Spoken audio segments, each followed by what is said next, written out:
So we'll do some modeling with exponential and logarithmic equations, modeling with exponential functions. So our objectives is to look at exponential growth, doubling time, which is a popular way of looking at exponential equations. Exponential growth with relative growth rates, radioactive decay, and so modeling with exponential functions. So many processes that occur in nature, such as population growth, radioactive decay, heating, diffusion, and numerous others can be modeled by using exponential functions, right? So part of what we do in math is try and explain the universe around us.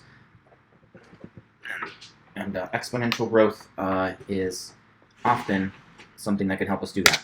Okay, doubling time. Suppose that we start with a single bacterium which divides every hour. After 1 hour, we have 2 bacteria. After 2 hours, we have 4 bacteria. After 3 hours, we have 8 bacteria, and so on and so on and so forth. Right, so here's a nice little petri dish picture for you. So at time 0, when we begin, there's only one little dot of bacteria. 1 hour later, it doubles, and then it doubles again, and then it doubles again. So that this is modeled by the function 2 to the t power. Good. Okay, so we're going to be looking at something that fits this sort of pattern where it's doubling every unit hour it doubles. So if we start off with 10 bacteria instead of just 1, then the initial value would be multiplied by 10. And instead of doubling every hour, it doubles every 3 hours, for example. Still looking at doubling time. That's why we still have a giant 2 here. We get twice as many every 3 hours. Then this is the little formula, how you would tweak the little formula in order to get it to double every 3 hours. So they didn't really do much in terms of, the author doesn't really do too much in terms of getting you to sort of derive this little formula. But we get to use it, apply it, and move on with this chapter. Okay, so exponential growth doubling time fits this form. N of t equals to n sub naught times 2 to the t over a power, where n sub naught is the initial amount that you begin with, of whatever it is. It could be population of bacteria, it could be anything that grows exponentially that can be modeled like this. So make sure you pay attention to the units. And then t is in terms of time, and it could be either minutes, hours, days, years, any time, any unit of time. And then a is how long it takes for it to double, right? A is the doubling time. Good. So let's use that formula and apply it here. Under ideal conditions, a certain bacteria population doubles every 3 hours. Initially, there are 1,000 bacteria. Right, so like on a table, we have time and t given in hours. Find the model population in t hours. So at time 0, we start out with 1,000 bacteria in the colony. And we know that it doubles every 3 hours. Bacteria doubles every 3 hours. So over here, hour number 3, we should have 2,000 bacteria. And then again, it doubles every 3 hours. So hour 6, we should have 4,000 bacteria. And then hour 9, we should have 8,000 bacteria. Right? That's what it means for it to double every 3 hours, starting with 1,000 of them. Good. Okay, so now that we have a good sense of what some of the outputs in this table should be, we can apply this little formula. Okay, so n of t, right, so part A, we use the formula with the use n of t. The formula is n of t equals to n naught 2 to the power of t divided by a, to the power of t divided by a.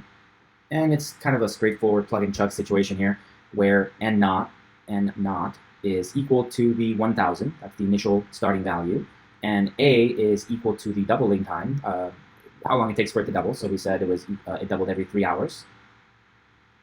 And t is given in terms of hours, so the units match. T in hours. So pay attention to that. Some of these word problems trick you like that because the doubling time might be it doubles every 3 days, and then the time they give it to you in terms of weeks. How many weeks until we something? So just one little extra twist we have to be careful with. So then this formula becomes really easy. It's just going to be 1,000 times 2 to the power of t divided by 3. So that's the formula that we can kind of replace in this table over here and say n of t equals to 1,000 times 2 to the power of t divided by 3. Notice what happens when t goes into each of these. It turns out that it made sense. 1,000 was the result of 1,000 times 2 to the power of blank over 3. And that blank was a 0. 0 divided by 3 is 0. And 2 to the 0 power is 1. So at t equals to 0, this whole term just becomes a giant 1, which is how we get 1,000. Okay, it matches that. So right now I'm just checking that this formula matches our intuitive idea of what the output should be for some easy whole number values. Okay, so 2,000. Okay, so this should be equivalent to 1,000 times 2 to the power of something divided by 3, and that something should be this 3. Oh, okay, so 3 over 3 is 1. Right, this whole thing is just going to become a giant 1. So 2 to the 1 power is just 2. 2 times 1,000 is 2,000. Right, so it doubles. It can be multiplied by 2 when t equals to 3. Good. This one, again, just checking to make sure that this formula gives me what my intuitive understanding of the question gave me as a result. You get 1,000 times 2 to the power of blank over 3, where that blank, that t value is a 6. So this turns into a 2. 6 divided by 3 is a 2. So we end up with 2 to the power of 2. That's 4. 4 times 1,000 is 4,000. Good. Okay, so I think maybe we start to see why the formula has this t over a here, because that tells you how many powers of 2 you should have based on the t values. Right? And that's why you divide by that. So it doubles every 3 days, and if you put a 3 there, then t equals to 3 gives you 1 copy of 2, t equals to 6 gives you 2 copies of 2, and t equals to 9 gives you 3 copies of 2. Right, so this guy is a 9. These two turn into a 3. 9 over 2 is 3. And I'll just put down here. So 1,000 times 2 to the third power is equal to 8 times 1,000. It gives you that. Okay, so we're just confirming that it works. Any questions so far? So far, this seems to be matching up with our intuitive idea of what it means for this bacteria to double every 3 hours. Good, good, good. Okay, so we found the answer to part A. We found the equation, we checked it, it all works out, we're happy with it. Here is our equation for part A. But now here, I was just trying some nice, easy whole numbers that gave us some very easy outputs. But we can use that formula to find any value. So it doesn't have to be just these nice, convenient values of t. It could be any other value. And we're also going to be able to use it to find things in reverse. But okay, so for part B, it says, how many bacteria are in the colony after 15 hours? When t equals to 15 hours, we have this function, n of 15. No, actually, I'll just put it in there in a second. N of blank equals to 1,000 times 2 to the blank over 3. And we're looking for 15 there and 15 there. Oh, okay, it's still going to be a pretty easy one, right? Because it turns into a 5. 2 to the 5th power is still a nice, pretty whole number. And so this is still going to be something we could easily do without a calculator. 2 to the power of 5. 2 to the power of 5 is 32. So the answer is 32,000 bacteria after 15 hours. So I think a better question would have been to start to think about what happens at t values that are not pretty multiples of 3. Okay, but we can also solve things backwards. We can go in reverse. Part C asks us find the time such that the output is equal to, what is it, 100,000, 10,000? 100,000. When will there be 100,000 bacteria? When will all this double, double, double enough for 100,000 bacteria to be there? Okay, so we have to solve this. We have 1,000. I'm sorry, not 1,000. 100,000. 100,000 must be the output when the input is our formula, 1,000 times 2 to the t over 3 power, solve for t. Good. So that's what we need to solve. Divide both sides by 1,000. These cancel. Base 10 number system means that in this case we can kind of cancel out the zeros, and we end up with 100. Or you can get your calculator. 100 equals to 2 to the power of t over 3. It's in the exponent, so we know we have to use our log properties. So let's use our favorite log. I like ln. ln of 100 equals ln of 2 to the t over 3 power. That means I get to use that special property of logs to bring the exponent out in front like a linear factor. T over 3 times ln of 2 equals to ln of 100. That's just some number, right? ln of 2 represents the decimal such that e to the power of that decimal equals to 2, but it's just some decimal. So I can divide this side by ln of 2, divide this side by ln of 2, and I end up with ln of 100 divided by ln of 2 equals to t over 3. If I multiply both sides by 3, then we get to our final answer, that t equals to 3 times ln of 100 divided by ln of 2. Questions, questions, questions, questions? Okay, so now we can get our calculator and approximate our results. So 3 times ln of 100. There's my numerator, 13.8155. And I want to take that answer and divide it by ln of 2. And I get to that result, 19.93, so on, so on, so on, so forth. 9316, let's say.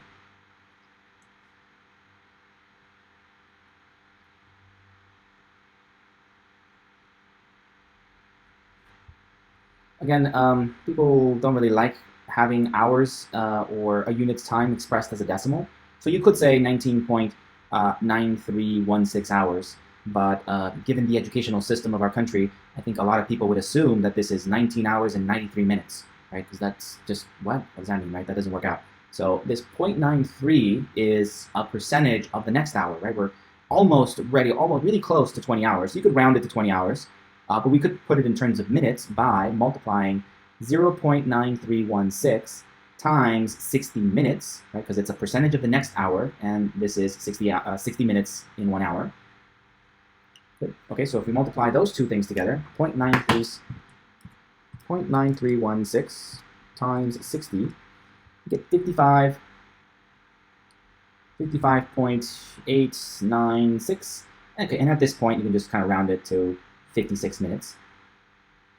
Good. Okay, so our final answer would be that we will reach 100,000, right? The question was, how long will it take for the bacteria to reach 100,000? It will reach 100,000 in 19.9316 hours, or it will reach 100,000 in 19 hours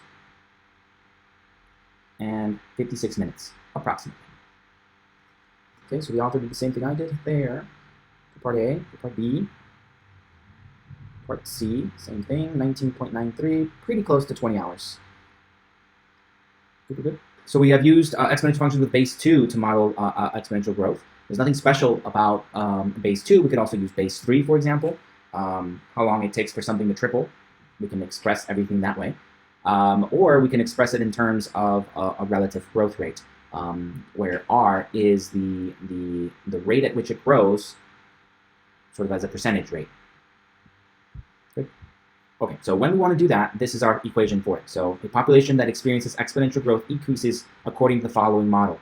N of t equals to n naught e to the rt, and that should look familiar, right? That looks like the formula for continuously compound interest rate, and they're the same thing. Whether money is growing by continuously compounding a rate r, or a population is growing exponentially, they're both the same formula. The same formula describes both situations. Good. Where n sub naught is the initial value, r is the relative growth rate, sort of as a percentage growth rate compounded continuously. Good. And t is time. Good. Okay, let's look at an example. Right. So this is very, very similar to the continuously compounded formula for interest. That's what this is pointing out. So let's look at an example. The initial bacterial count of a culture is 500. We start with 500. A biologist later makes a sample count of bacteria in the culture and finds that the relative growth is 40% per hour. Okay, so it's growing at a certain rate of described here at 40%. Usually, in money, in terms of money, rates are usually given in terms of years. But here in this case, they're giving it to you as percent per hour. So n naught. N naught is the initial amount, which was 500, and R is given as 40% per hour. So we're going to rewrite this as 0.4 or 0.40, either one, per hour. Part A says, find the function that models the number of bacteria per t hours. So it's given in hours, it matches, so we don't have to do anything weird there. And remember the formula is this one, e to the n naught rt, right? That's just this formula, n naught e to the rt. Good. And as long as these two things match, then everything should be easy. This is just going to be equal to the initial amount times e to the power of 0.40t. That looks weird with that extra little thing there, so instead I'm going to put parentheses around it. What is the estimated count after 10 hours? Okay. For part B, we're just going to use this formula and let t equal to 10 hours. Okay. What is the estimated count after 10 hours? All right, well, we just plug that into there. N of blank equals to 500 e to the 0.40 times blank. And that'll be 10 hours there, 10 hours there. And then we just get our calculator and work it all out. So n of 10 equals to, and then we get our calculator and type it all in. Okay. So this would be e to the power of 0.4 times 10. Well, that's an easy multiplication. It gives you that. And then you multiply that times 500, and you get that. 27,299, so pretty close to 27,300. Pretty close to 27,300. Any questions? Questions? No? So we start off with 500 in the culture, growing at 40% per hour. 10 hours later, we'll have 27,300. Okay. After how many hours will the bacteria count reach 80,000?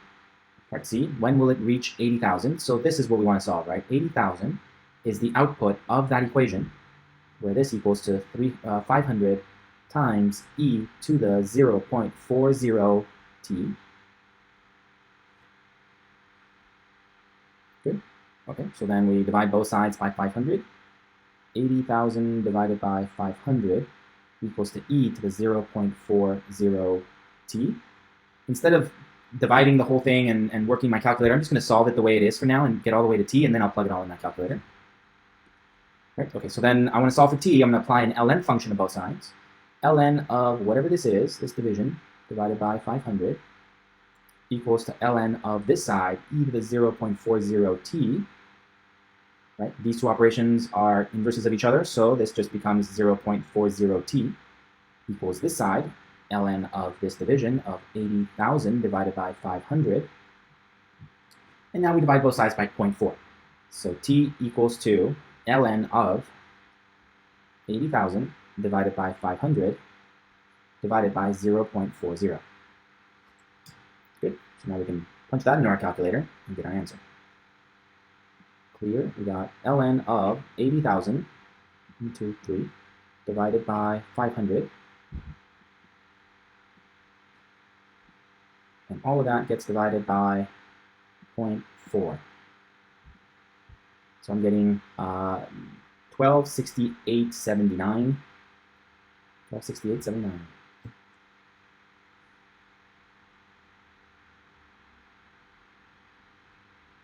Hours.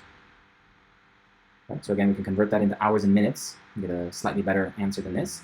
So if we multiply 0.6879 times 60 minutes, 0.6879 times 60 minutes, we get 41.24 minutes. So I can just round that to about 41 minutes.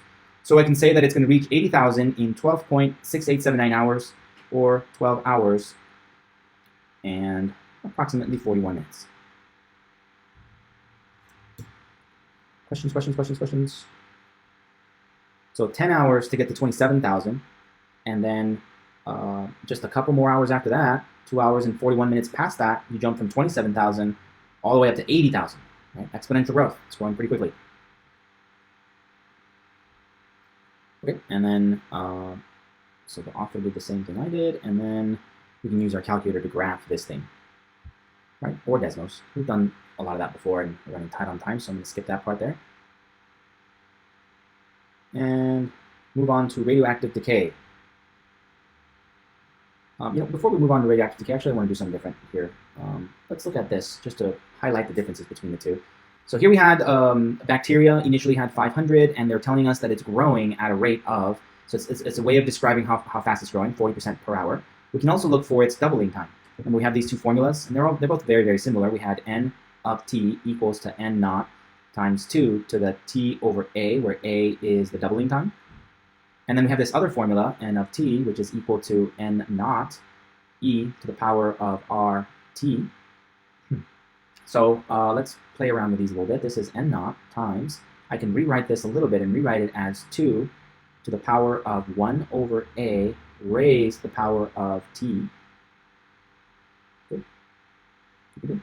Okay, and so now these two formulas are the same. That must mean that 2 to the power of 1 over a is equal to e to the r. Good. Good.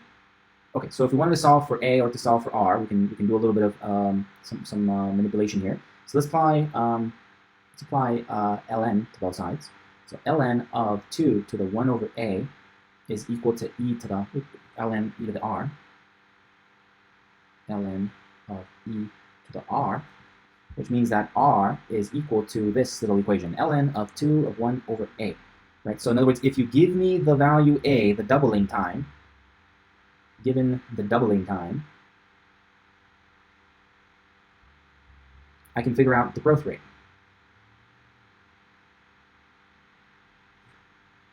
Good, good, good.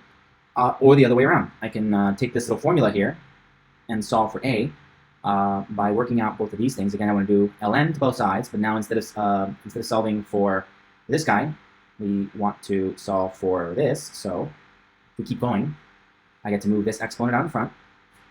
It's one of the properties of logs. So r also equals to 1 over a, ln of 2.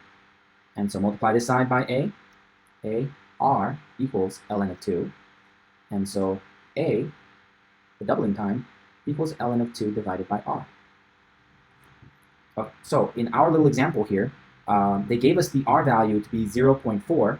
So a equals ln of 2 divided by 0.4, which is equal to ln of 2 divided by 0.4, 1.7329. 1.7329. Okay, so it's not a very pretty nice whole number, but we're able to figure out how long it takes for this bacteria to double, right? Before we saw that it doubled every 3 hours or it doubled every 5 hours, a nice pretty round number. In this case, it doesn't turn out to be a nice pretty round number. It doubles every 1.7329 hours. So that's why it wasn't as convenient to use the doubling times to describe how this grows, right? So you can express how something is growing by describing its relative growth rate, or you can describe it by describing how long it takes to double. Good. Questions, questions, questions, questions? Okay, all right, there's more on that coming up. Half-life. So when we think about a population growing, we think about, it's growing, and we think about how long it takes for it to double. How long does the population take to triple, quadruple, right? We normally think of it growing, but that's not always the case with populations. Sometimes they decrease, right? But normally, particularly in math, in math books, when they think of population, they normally think of it growing. Or it could be something like a virus growing, or a bacteria in a petri dish growing, or rabbits, population of rabbits, or just a variety of things, but they're usually growing. But then things also decay exponentially, and one of the most popular things that we think about is in the world of chemistry, where there's radioactive decay, right? So there are certain elements that are unstable in their natural, sort of the natural chemical composition, and so they slowly break up into smaller elements, and it might happen in various stages, right? So we start off with some element, some really heavy element, and then it slowly breaks down into other elements, right? In 1 teaspoon of the item, there's billions of little atoms in there, billions and trillions, right? We count them by moles. There's so many. We invented this way of counting how many there are. So there's moles in there, slowly, some of them are slowly breaking down into other elements. One of the most popular things that these radioactive elements, radioactive means that they're unstable. They're on their own. They're slowly breaking down, and as they break down, they release energy. And so that's the radioactive part of it, the releasing of energy. So as it's breaking down and releasing energy, that energy could be harmful to people if we don't take certain steps. We can use that energy to heat up water and turn it into electricity, or we can accelerate the process and use that energy to make a bomb, right? So the difference between an atomic bomb and a nuclear power plant is just a matter of how slow or how fast this process is taking place. A very common element for it to end on is iron. So if we start off with one unit, 1 kilogram of a radioactive element, and sometime down the road, we leave it alone, and sometime down the road when we come back and we look at it, we're no longer going to have the same quantity we started out with.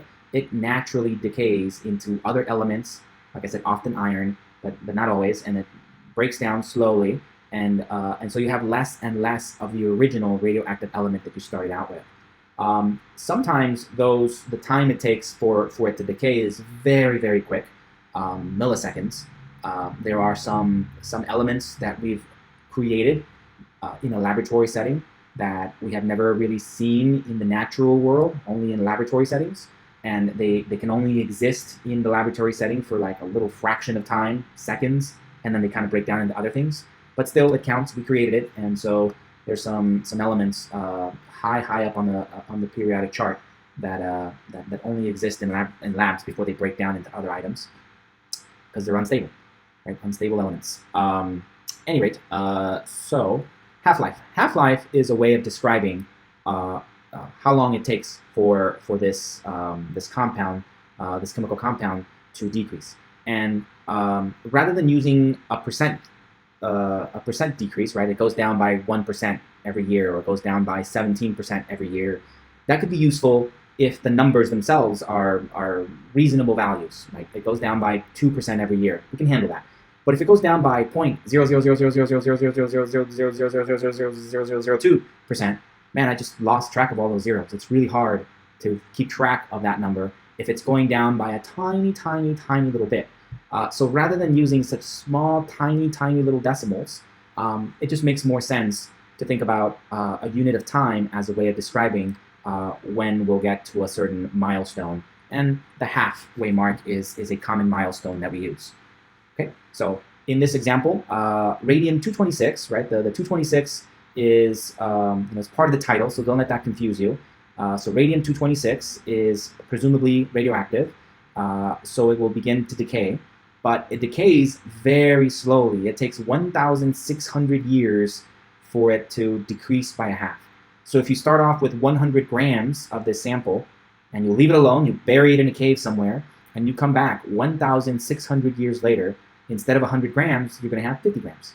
Okay? And then if you come back in another 1,600 years, you're only going to have 25 grams, right? Half of the previous values, and so on and so forth, so on and so forth, right? We just put these in a table format. I think they look a little bit better. So we have years over here, and then we have sample mass.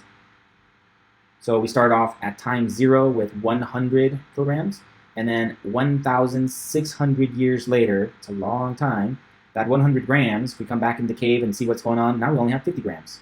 What happened to the rest? Well, it naturally converted into other elements, right? There's a conservation of mass. They don't just disappear. It just changes into something else. So now when you come back 1,600 years later, you're not going to see 100 grams of radium-226. You're only going to see 50 grams of radium-226, and then the rest will either be other elements. Like I said, often iron turns out to be one of them, but there could be some copper in there, iron, gold, I don't know, different elements that it breaks down into. Some of it could be gases. Maybe it turned into some gases that had escaped. Maybe there's toxic gas in the air when you break open the cave and see what's going on in there. There might be some gas in the air. And then a lot of it is also released in terms of energy. So that might have escaped into the walls or out into the atmosphere. So that's what's going on with it. Then you leave it alone. You come back another 1,600 years later. So now it's been 3,200 years later. And instead of 50 grams, now we only have 25 grams. Another 1,600 years later. So now we're at 4,800 years. Almost 5,000 years. And now we only have 12.5 grams, right? So it's still not so small that it's undetectable, and almost 5,000 years have gone by. So this grows pretty slowly. If I wanted to tell you the percentage decrease per year, I think you can imagine that percentage would be tiny, tiny, small little percentage decay. So it would have a lot of zeros in it, and then it would be kind of hard to work with it, right? If I told you the percentage that disappears each year, it would be a tiny percent, right? Okay, so it's just more convenient to talk about the half-life rather than that tiny, tiny little decimal decrease, which is the percentage decrease per year. Okay, so half-lives are going to work like this.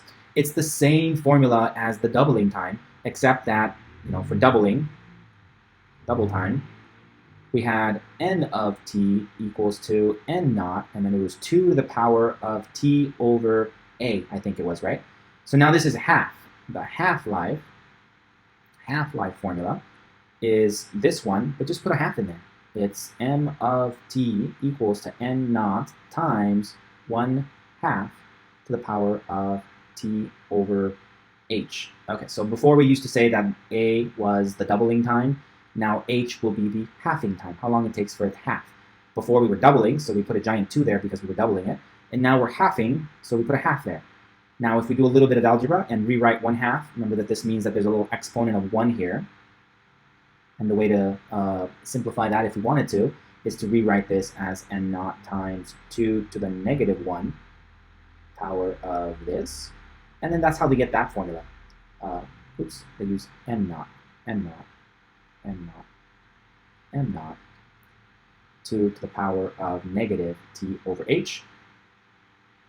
Okay, but as you can see, they're basically the same formula. Good. Questions? And then if you wanted to go back to the standard expression of rate, decrease percentage per unit time, say how much it decreases each year, how much it decreases each hour, whatever, as a percentage decrease, then we go back to this formula, which is exactly the same as before. Good. Questions? Kind of, maybe, sort of. Okay, so now if we wanted to take this and relate it to our halving time, just like I did before, we can come up with a nice formula for it. So let's say that we wanted to figure out the half-life. So this is the formula that describes how it's going to decay when we have a rate given to us, right? A percent rate decay. And so if we set that equal to m naught over 2, which is half of the initial amount, right? That's your half-life. This is the initial amount. So if we take the initial amount and divide it by 2, this is half the initial amount. Half the initial amount. So if we can figure out how long it takes to do that, right? Find t to do that. When we find t, we let t equal to h, which is the half time, the half-life. How long does it take to do that, right? So that's why they set this equal to h, since h is the notation we use to represent how long it takes for something to get half the initial amount. Good. So this is a way, what we're doing is we're finding a way to relate this rate, this relative growth rate, in terms of a time half-life. Divide both sides by m naught, and we end up with 1/2 equals to e to the rt, negative rh, where the h is t. ln to both sides, we get this. ln of 1/2 equals to negative rh. Divide both sides by h, and that gives you the r value, or we can also solve for h. Good. Any questions about this? Yes? No? So the other way around is that h is equal to ln of 2 over r is one way. So if they give me the relative growth rate, I can do ln over r, and that gives me h, which is the half-life. Or this way around, where if they give me h, how long it takes for the element to half itself, the half-life, then ln 2 over h gives me the value r, where r is the rate of growth, right? How it's decaying over a unit of time, which is usually, it could be years, months, days, depends on the substance. For decay, for this area of math, it's usually back to years. Any questions? Did I lose anybody?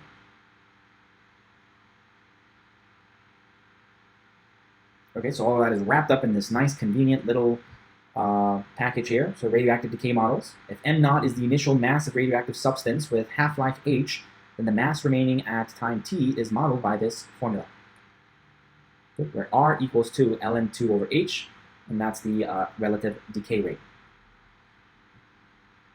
Good. Okay, let's do an example. Polonium-210 has a half-life of 120 days. Suppose a sample of the substance has a mass of 300 milligrams. Find the function m of t equal to m naught 2 to the negative t over h that models the mass remaining after t days. Right, so remember this little notation here is the half-life, right? Because 2 to the negative 1 power, right? So 1/2. I really wish the author would just write it as a half, but he's just noting that 1/2 is the same as 2 to the negative 1. So that's why there's 2 to the negative 1 times t over h. And so he wants you to find a model for this. So part A should be really easy. And then lots of other parts. Okay, let's do part A. Part A is going to have, well, the initial amount m naught is just 300. So that makes that part easy. And the half-life is 140 days. So really it's just a plug-and-chug situation. You just got to make sure that you keep t in terms of days. Right, so for part A, the answer is just going to be this formula. 300 times 2 to the power of negative t over 140. That negative looks weird there, so let me really punch it up. T there, so negative. Oops, sorry about that. Okay, we're good? Questions for part A? Part B says, find a function of this form now that models the mass remaining after t days. Right? So now, R is not given. They gave it to us in terms of how many days it takes for you to half-life it, but they didn't say what the growth rate was going to be. Okay, so we need to figure out R. And remember, R is equal to ln of 2 over h. Right? It's given to us in this little formula. R is equal to ln of 2 over h. So for us, this would be ln of 2 divided by h, which was 140.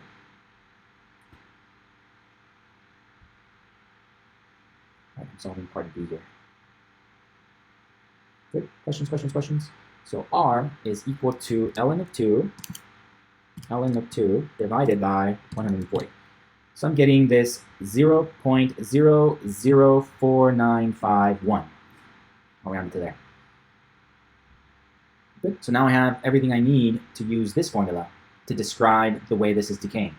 The formula m of t equals to m naught, which is 300, times e to the power of negative 0.004951. Whoa, 4951 t.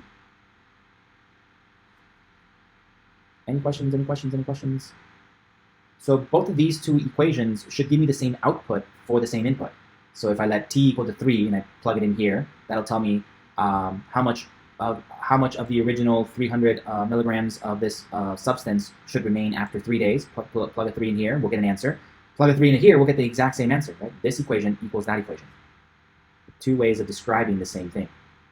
This one is describing it by letting me know that the half-life is 140 days. This one is describing it by letting me know that the relative growth rate is this 0.004951. It's decreasing at this percent. It's decreasing by, move this over, it's decreasing by 0.4951% per day. Right? It's a decrease. It's decreasing by 0.4951% per day. Good. Also, obviously, if I put in 140 here, it'd be an easy way to check. 140 times this decimal, and then e to that power times this. This whole thing should give me 150, right? Because we know that the half-life is 140. Any questions? Good. Okay, so for part C, find the mass remaining after 1 year. Okay, so be careful because everything so far has been given in terms of days, right? The half-life was given in terms of days. When we figured out the R value, we used days, so this is given in terms of days. So everything is in terms of days, so now they throw this little curveball at you after 1 year. So we're too smart for that, we're not going to fall for that. However, we get to use either formula, and this is a great place to check that they both give you the same answer. For part C, we have 1 year, t equals to 1 year, which is equal to 365 days. Okay, and we have our choice. We have two formulas we can work with, and it's dealer's choice. M of t equals to 300 times 2 to the power of negative t, negative 365 divided by 140. Oh, I meant to put a color in there. Oops, no. 365 and 365. And then that should give us the exact same answer as saying the other formula. m of blank equals to 300 times e to the negative 0.004951 times, and then putting in a 365 in here. Any questions?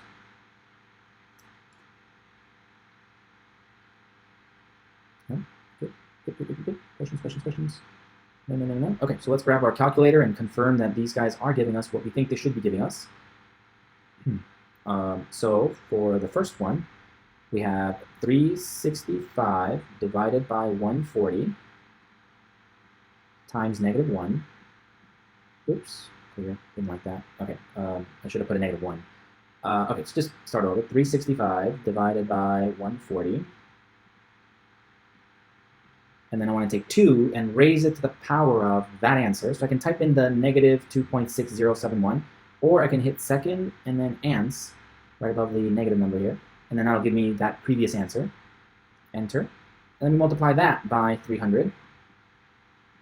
And so I'm getting 49.237166, that guy. Okay, and that should give me a pretty similar answer to when I use this one.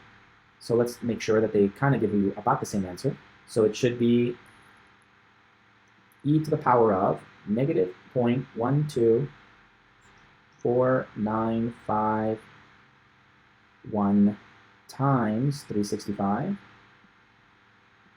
and multiply that by 300. And I'm getting something pretty close. It's a little off, of course, because of rounding issues, but they're fairly close. 49.23.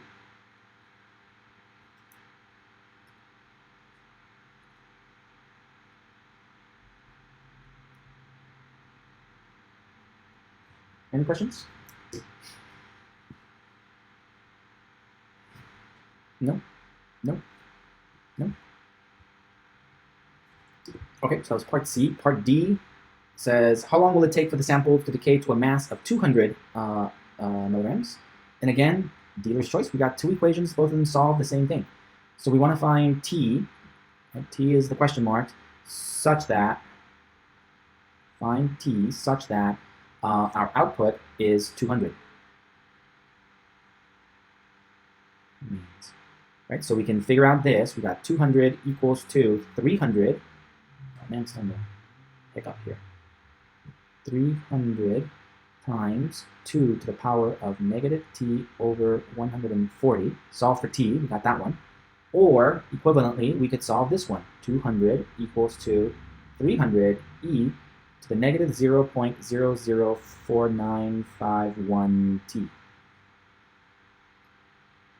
4951 t. Okay, so both of them should hopefully be pretty easy. Either way, I solve both of them at the same time. On this side, I would divide by 300. This side, divide by 300. I know that's going to simplify to 2/3. Same thing over here. 300 divided by 300. That will simplify to 2/3. So either way, that first step is the same. And I'll get that 2/3 equals to 2 to the power of negative t over 140. Or we get that 2/3 equals to e to the power of negative 0.004951 t. Okay. Either way, I'm going to apply my favorite log. It doesn't matter which log you apply. So let's do ln. It's my favorite log. So it'll be ln of 2/3 equals ln of 2 to the negative t over 140. I get to use our property of logs that the exponent goes out in front, and that'll help me solve this. This will be negative t over 140 times ln of 2 equals ln of 2/3. Dividing both sides, or multiplying it by its reciprocal if you want to think about that instead. We end up with t equals 2. Its reciprocal is going to end up being 140 times ln of 2/3 divided by ln of 2, and there's this extra minus in there. Is that okay? What I did is I multiplied this side by 140 over ln of 2 negative, and that cancels out with everything, leaving out just the t. Whatever you do to one side, you must do to the other, so I also multiply this side by negative 140 divided by ln of 2. Good. We're going to apply the same thing over here. This will be ln of 2/3 equals to ln of e to the negative 0.004951 t. And luckily here, these two are inverse operations, so that'll just leave me the negative 0.00491 t. equals ln of 2/3. And if we divide both sides, we get that same answer right there. So ln of 2/3 divided by negative 0.004951 equals to t. Good. Either way, we get the same answer. Let's use our calculator and find the result. So here we end up with ln of 2/3, 2 divided by 3, close parentheses, enter, and then divide that by negative 0.004951. So we get that. T equals to 81, 89, 55. Okay, so then let's confirm we get the same answer over here. This would be ln of 2 divided by 3 divided by ln of 2. It gives you that, and then multiply that answer by negative 140. And so we get the same decimal value, 81.89, rounding issues, of course, because of that, that percentage value over here, right? This guy was approximated, so it's not going to be exact. But pretty close, 81, 89, approximately. T is approximately 81.89. Good. And this is in terms of hours, right? Hours. It'll take approximately 81.89 hours in order for this substance to decay from 300 milligrams down to 200 milligrams. That is the answer to part D. Part D, how long will it take for the sample to decay down to 200 milligrams? Got that? And then draw a graph of these sample masses as a function of time. And again, we can type that into our calculator. Let's see what the author did. So for part A, we got the equation, the same equation we got.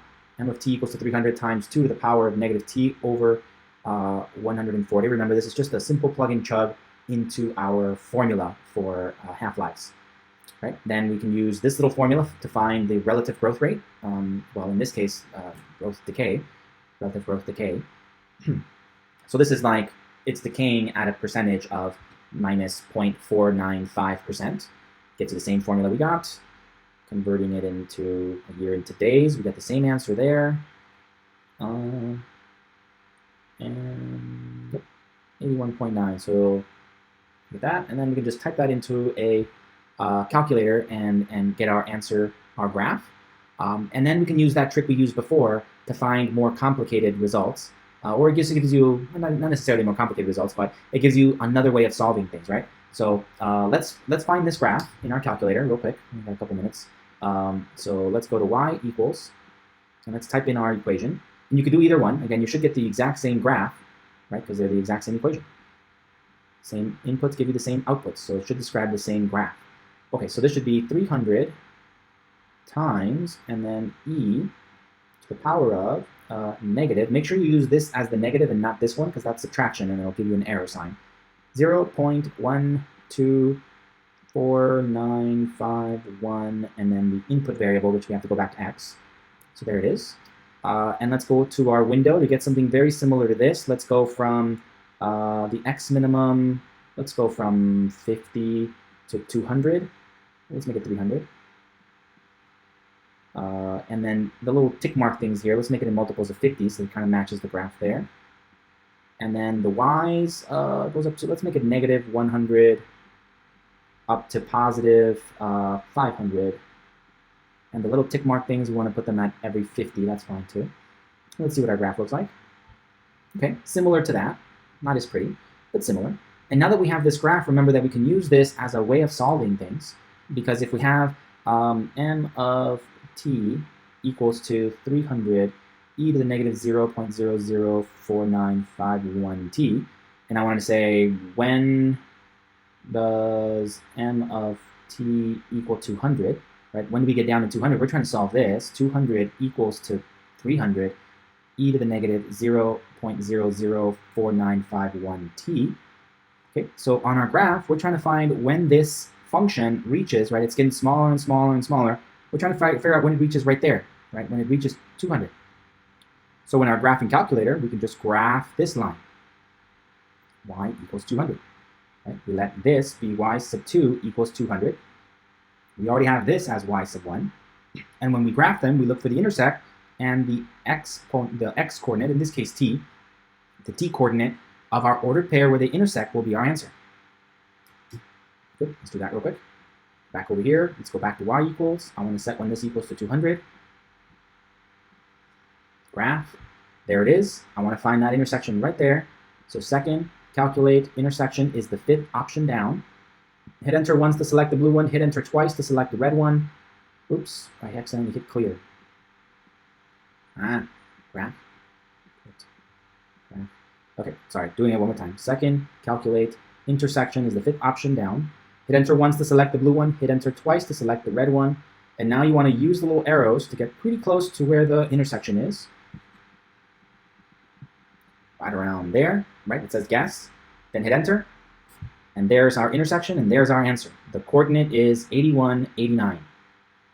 Right? So that means that this little ordered pair right here is the ordered pair 81, 89. 81.89, comma, 200. Good. So this is our answer. T equals to this. T equals to 81, 89 will be the input value of t such that the output is 200. So that was another way of solving that question.